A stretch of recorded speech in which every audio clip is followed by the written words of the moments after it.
समझ लिया जाए, ना रात की कोई कैद है, ना दिन की कोई कैद है, पाक साफ होना चाहिए, जब चाहो दुरूद पढ़ो, कोई कैद इसमें नहीं। हाँ, कुछ मौके ऐसे है जहां खुद नबी ने कैद लगाई है, वो है नमाज के अंदर। या फिर मुस्लिम शरीफ में एक हदीस भी है, सरकार ने फरमाया जब तुम अजान पढ़ लो ना, सुम्मा सल्लु अलैया, अजान के बाद मुझ पर दुरूद पढ़ो और उसके बाद दुआ पढ़ो। जो हम अजान के बाद पढ़ो अल्लाह अमर बहाज ईदा पढ़ लेते हैं, दुरूद छोड़ देते हैं, ये नबी पाक के हुक्म के खिलाफ। मुस्लिम शरीफ के अंदर हदीस है, सरकार ने फरमाया अजान पढ़ो, पहले अजान खत्म हो सुम्मा सल्लु अलैया, फिर मुझ पर दुरूद पढ़ो, सुम्मा दुआ, फिर उसके बाद दुआ करो। ये खास है।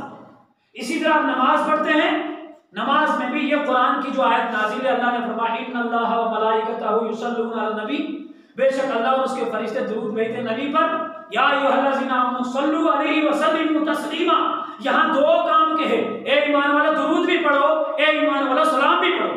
दो काम के हैं तो सहाबियों को फिक्र लगी, मुझे और तुझे तो नमाज की फिक्र नहीं है ना, चली जाए तो जाए कोई बात नहीं, हमारी औलाद ना पढ़े तो कोई बात नहीं, बहू नमाज ना पढ़े, वजू ना करे, उठ के पका के दे तो हाजी साहब आराम से खाता पीता, कोई बात ही नहीं, कोई फिक्र ही नहीं है। लेकिन वो सहाबी थे, फिक्र पड़ी, अर्ज किया ए अल्लाह के रसूल, हम नमाज पढ़ते हैं, कुरान ने दो चीज कहा, सलाम भी पढ़ना कहा और कुरान ने दुरूद भी पढ़ने का कहा। अब या रसूलल्लाह, हम जब नमाज पढ़ते हैं, अत्तहियात पढ़ते हैं, उसमें आया अस्सलामु अलैका अय्युहन नबी, कुरान की आयत के मुताबिक या रसूलल्लाह हमने नमाज में सलाम तो पढ़ लिया, हमने सलाम तो पढ़ लिया, लेकिन दुरूद में हम आपको कैसे याद करेंगे?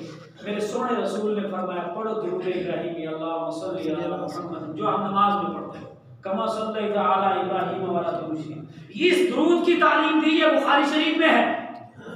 ये दुरूद सोने नबी ने बताया, सलाम तुमने पहले पढ़ लिया, कुरान की आयत पर अमल हुआ, लेकिन दुरूद रह गया था तो अमल नहीं हो रहा था, इसलिए सहाबा ने पूछ लिया, तो सरकार ने फरमाया दुरूद इब्राहिमी पढ़ो। बहकी शरीफ, अबू दाऊद शरीफ की हदीस है, फरमाया जब ये दुरूद शरीफ पढ़ाया गया, लेकिन अब बात यह है कि ये दुरूद शरीफ ज़्यादातर अहले इल्म के नज़दीक, कुरान की तफसीर लिखने वालों के नज़दीक, तफसीर रूहुल बयान उठाओ, तफसीर नईमी उठाओ, उनके नज़दीक ये दुरूद इब्राहिमी जो है नमाज में फिक्स है। क्यों फिक्स है? कि दुरूद इब्राहिमी में सिर्फ दुरूद सलाम नहीं, अब हमको कुरान की आयत पर अमल करना है, तो नमाज के बाद हमने ऐसा दुरूद पढ़ना है जिसमें दुरूद भी है और जिसमें सलाम भी है। दुरूद इब्राहिमी पढ़ना मना नहीं है, बाहर पढ़ सकते हैं, नमाज के बाद भी पढ़ सकते हैं, अंदर ही पढ़ सकते हैं, लेकिन कुरान पे अगर अमल करना है तो फिर दुरूद से पहले सलाम अत्तहियात में हो गया, और दुरूद इब्राहिमी के अंदर सलाम का लफ्ज़ नहीं है, तो नमाज से बाहर जब पढ़ना है फिर ऐसा दुरूद पढ़ो जिसमें दुरूद भी आए, जिसमें सलाम भी आए। अल्लाहुम्मा सल्ली अला मुहम्मद व अला आलि मुहम्मद व असहाबि मुहम्मद व बारिक व सल्लिम, जो सल्लिम का लफ्ज़ है ये सलाम है, ये भी आप पढ़ सकते हैं। इसी तरह जो आप खत्मा शरीफ के बाद सलात पढ़ते हैं, ये भी दुरूद व सलाम है, कोई मनाहियत नहीं। आज लोग पूछते हैं कहाँ लिखा, ये सोने नबी करीम सल्लल्लाहु अलैहि वसल्लम ने दिया हुआ तोहफा है मेरे नबी का। एक अल्लाह के वली थे जिनका नाम था मूसा ज़रीर, आखिरी बात आपको बता रहा, क्या नाम था? मूसा ज़रीर, और ये हज करने जा रहे थे, इनके साथ एक दो नहीं हजारों में लोग थे, और जब ये समंदर पे आए, जब समुद्री जहाज में बैठे, सफर शुरू हुआ, अचानक क्या हुआ, हवा इतनी तेज चली कि समंदर जो है कभी इधर से उधर, कभी उधर से उधर उलट पुलट करने लगा, समंदर की मौजें बढ़ गई। जब मौजें बढ़ी तो कश्ती को या जहाज को जाना सीधा था, लेकिन समंदर की ठोकर लगे वो इस कोने में पहुंच रहा, इधर से ठोकर लगे वो इस कोने में पहुंच रहा, उल्टा पलट हो रहा, सारे हाजी रोने लगे, अल्लाह से दुआ करने लगे। इतने में जो मूसा ज़रीर था, ये अल्लाह का वली था, एक कोने में बैठा हुआ, अल्लाह से इसका राब्ता जुड़ा हुआ था, दुनियादारी से वली को कोई ताल्लुक नहीं होता है, अल्लाह से राब्ता जुड़ा, उसको पता था अगर अल्लाह मारेगा तो जहाज में ही मर जाएंगे, अल्लाह नहीं मारेगा तो सारा समंदर ऊपर से भी चल जाए तो कुछ नहीं होगा। जिसे अल्लाह नहीं मारता, अरे मछली कहाँ रहती है? समंदर के नीचे रहती है, उसका यकीन है सारे समंदर इतना बड़ा उसके नीचे घुस के रहती है, वो वहां नहीं मरती है। हमसे अच्छा यकीन मछली को होता है खुदा, हमें तो थोड़ा सा कुछ तो मर गए, पता नहीं क्या हो गया। नहीं, उनको हमसे ज्यादा यकीन है। मछली नहीं मरती, अल्लाह जिंदा रख रहा है, इतना बड़ा समंदर उसके ऊपर है। फिर ये मूसा जरीर जो था, इनके साथ जितने लोग हाजी थे, ये सारे उठ के अल्लाह के वली की बारगाह में खड़े हो गए। कहने लगे, हजरत दरिया की मौज बहुत बढ़ गई है, समंदर अपनी मौजों से जहाज को उड़ाए ले जा रहा है, अब हम जिंदा नहीं बचने वाले। हमारे माँ बाप तड़पते रह गए, हमारे बच्चे रोते रह गए, ना हम उनका मुंह देख सकेंगे, ना वो हमारा मुंह देख सकेंगे। और जिस अजीम काम के लिए, जिस काबा का दीदार करने, जिस रोज़े रसूल का दीदार करने हम जा रहे थे, हम उससे भी रह गए। कहा फिर कहा अल्लाह से दुआ करो कि अल्लाह पाक इससे हमें छुटकारा दे। अब वो अल्लाह का वली है, मुझे और तुझे अगर कोई काम देखना हो, कुरान पढ़ना हो और बूढ़े हो जाएं, आंखें कमज़ोर हो जाएं, तो हम ऐनक लगाते हैं, 1 नंबर 2 नंबर 2.5 नंबर 3 नंबर लगाते हैं ताकि हमें नजर आए। और फिर क्या, अगर हमारी आंखें बंद भी हो ना, हम किसी को बोलते भाई इधर नहीं देखता, हम आंख खोल के देखना पड़ता है। लेकिन जो वली होता है इसका काम थोड़ा सा इससे बदल होता है। वली को कोई काम करना, वली को कोई बात देखनी, वो आंख बंद करके देखता है, खोल के नहीं देखता। उल्टी ही चाल चलते हैं दीवान गाने, आंखें बंद करते हैं दीदार के लिए। इस अल्लाह के वली ने आंखें बंद की, जो ही आंखें बंद की, मेरे और आपके नबी का दीदार हो गया। सोने नबी का दीदार हुआ। मेरे नबी ने फरमाया, ए मूसा जरीर परेशान लगते हो। अर्ज किया, हज़रत परेशान ना तो और क्या, ये घड़ी भी परेशानी की नहीं कि सारे हाजी रो रहे हैं, सारे हाजी तड़प रहे हैं, जान जाने का खतरा है, हम दुनिया से जा रहे हैं, समंदर की मौजें ऐसी है, जहाज को उड़ाई ले जा रहे हैं, ये भी परेशानी की घड़ी नहीं तो और परेशान करो। मेरे सोने नबी ने फरमाया, मूसा जरीर परेशान नहीं होना, ये जो सलात हम खत्म शरीफ के बाद पढ़ते हैं, पूरी सलात मूसा जरीर को नबी ने दी। अस्सलातु वस्सलामु अलैका या रसूल अल्लाह, अस्सलातु वस्सलामु अलैका या हबीब अल्लाह, अस्सलातु वस्सलामु अलैका या खलील अल्लाह, अस्सलातु वस्सलामु अलैका या नबी अल्लाह। पूरी जो हम ये पढ़ते हैं सलात, तफसीर रूहुल बयान कुरान की 11वीं जो तफसीर है उसकी 11वीं जिल्द के अंदर सफा नंबर 325 के अंदर ये लिखा हुआ है। जिसको नजर ना आए मेरे पास आके दिखा सकता हूं, और इसके अलावा न जाने कितनी तफसीर बता सकता हूं। ये मूसा जरीर को सलात दी मेरे और आपके सोने नबी ने, फरमाया सारे जहाज में मिलकर बुलंद आवाज से पढ़ो, अस्सलातु वस्सलामु अलैका या रसूल अल्लाह। ये सलात पढ़ो, अल्लाह ताला तुम्हें छुटकारा अता फरमाए। सुभान अल्लाह। मालूम क्या हुआ, दुरूद पढ़ने से अल्लाह मुसीबत उठा देता है। जब ये सारे वलियों ने, ये वली के साथ सारे हाजी ने मिल के पढ़ना चाहा, फरमाया अभी एक बार भी पूरी नहीं की, अल्लाह रब्बुल इज्जत ने इनके जहाज को पार लगा दिया।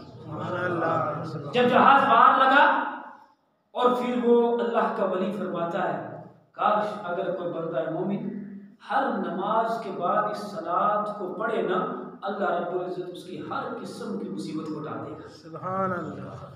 तो ये है क्या, असल में ये भी दुरूद है। अरे नबी अल्लाह किसका नाम है? मेरे नबी का है। सफ़ी अल्लाह किसका नाम है? खलीलुल्लाह किसका नाम है? ज़बीहुल्लाह किसका नाम है? मन ज़य्यनाहुल्लाह किसका नाम है? उस नबी पर सलाम जिसको अल्लाह ने ज़ीनत बख्शी, ज़य्यनाहुल्लाह, करमाहुल्लाह, जिसको अल्लाह ने अपना करम नवाजा, अज़्ज़माहुल्लाह, जिसकी अज़मत अल्लाह ने बुलंद फरमाई। यही तो हम कहते हैं। खातमुन नबिय्यीन कौन है? मेरे और आपके नबी हैं। रहमतुल लिल आलमीन कौन है? मेरे और आपके नबी हैं। शफीउल मुस्लिमीन गुनाहगारों को बख्शवाने वाले कौन है? मेरे और आपके नबी हैं। सारी कायनात के लिए रहमत कौन है? मेरे और आपके नबी हैं। यही नाम तो नबी के हैं। इस सलात में ये मना नहीं है, ये नाजायज नहीं है, इसको कुरान ने वाज़ेह कहा है। आप दुरूद पढ़िए, जिस वक्त चाहे आप पढ़े, कोई कैद नहीं है। ये मेरे तेरे दुनियावी झगड़े हैं, ये मेरी तेरी दुनियावी पार्टियां हैं। ये एक पार्टियां जब कब्र में उतरोगे ना, तब मालूम होगा कि पार्टी किधर चली थी। और सरपंच साहब की और पंच साहब की गल पूरी करने में अल्लाह का काम और रसूलुल्लाह का हुक्म को रोक कर, दूसरे गरीब को दुआ कर, हम अपने चौधराह बताते थे ये कहाँ लिखा हुआ है, कब्र में मालूम होगा कहाँ लिखा है। वहाँ वो बंदा है मोमिन, वहाँ ये भैंसे, वहाँ ये माल, वहाँ ये जमात, वहाँ ये चौधराहट नहीं आएगी। वहाँ कब्र में जब फरिश्ते उठाएंगे, एक अल्लाह की जात से हुक्म है, फरिश्ते मौजूद होंगे, हम होंगे, कफन में होंगे, सामने मेरे और आपके नबी होंगे।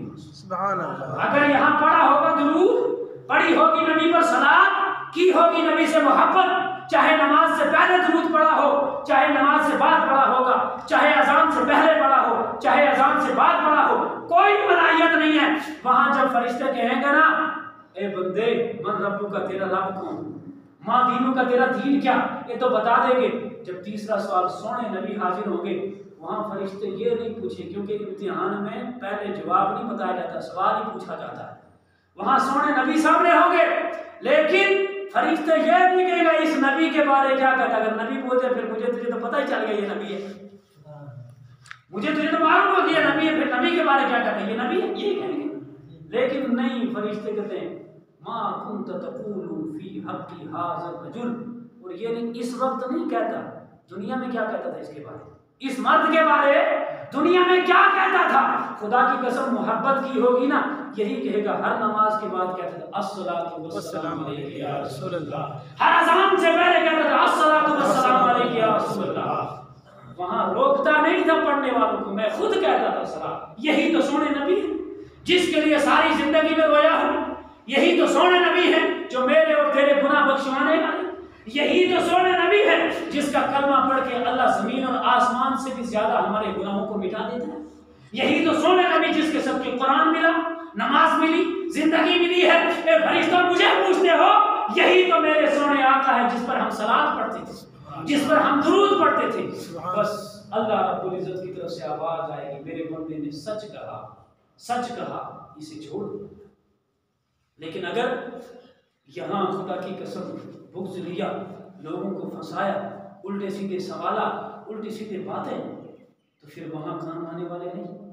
इसलिए कभी भी इस बात पे एतराज नहीं, क्योंकि कुरान ने कोई वक्त फिक्स नहीं किया। सिर्फ बंदा पाक होना चाहिए, जब चाहो तब दुरूद पढ़ो, कोई इसमें मनाहियत नहीं, कोई कैद नहीं। हर बात अगर लिखी हुई ढूंढोगे तो बहुत मुश्किल हो जाएगा। हर बात अगर कुरान में तलाशोगे, हर बात हदीस में तलाशोगे, खुदा की कसम इल्म वाले दिखा देंगे। लेकिन जो इल्म वाले नहीं है ना, उनका जीना उठना बैठना ही हराम हो जाएगा। फिर हर बात कुरान में ढूंढो, सोना कितने लिखा है, रात में सोते कहाँ कुरान में लिखा, खाना दिन में 3 टाइम खाते हो कहाँ लिखा है, मस्जिद में चल कर आते हो कहाँ लिखा है। बहुत सारे लोग इल्म ही नहीं है, कुरान ही नहीं पढ़ा, देखा ही नहीं उस चीज को, तो इसका गुनाहगार मत बनो।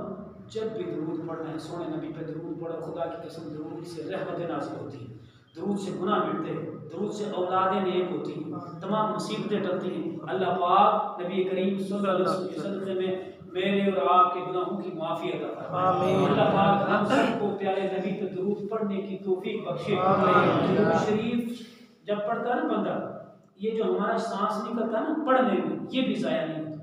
आमीन। नबी पाक फरमाते हैं इस सांस का अल्लाह बादल बनाता है। ये जो बादल बरसता है ना आसमान से, लेकिन ये बादल बड़ा पूरी दुनिया में बरसना है, वो बादल थोड़ा सा बनता है। ये सांस, मेरी सांस लीजिए, मैं दुरूद पढ़ा, मेरी सांस ले ली, हाजी साहब ने पढ़ा इनकी ले ली, आपने पढ़ा इनकी ले ली, उन्होंने पढ़ा इनकी, ये सांस अल्लाह पाक जमा फरमाता है। जमा होकर फिर हुक्म देता है अब दुनिया पे बरस जा।